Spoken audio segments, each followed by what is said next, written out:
معاشی محاذ سے پاکستان کے لیے اچھی خبر، عالمی ریٹنگ ایجنسی موڈیز نے پاکستان کی کریڈٹ ریٹنگ مستحکم سے مثبت کر دی۔ کریڈٹ ریٹنگ CAA3 سے CAA2 ہو گئی۔ مہنگی بجلی اور ٹیکسز کے خلاف شٹر ڈاؤن ہڑتال جاری، اسلام آباد، کراچی، لاہور، پشاور اور کوئٹہ سمیت چھوٹے بڑے شہروں میں مارکیٹیں بند، تاجروں نے غیر معینہ مدت کی ہڑتال کی دھمکی دے دی۔ یوٹیلیٹی اسٹورز کی ممکنہ بندش پر ملازمین کا ڈی چوک پر احتجاجی دھرنا جاری، کارپوریشن کے اکاؤنٹس منجمد کر دیے گئے، جاری شدہ چیک باؤنس ہونے لگے۔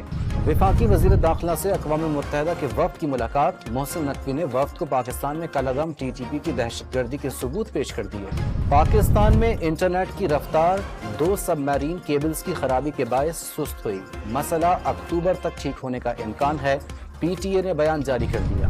کراچی میں گزشتہ رات سے کہیں تیز اور کہیں ہلکی بارش کا سلسلہ جاری، ناردرن بائی پاس کے قریب مکان کی چھت گرنے سے بزرگ میاں بیوی چل بسے، بیٹی زخمی۔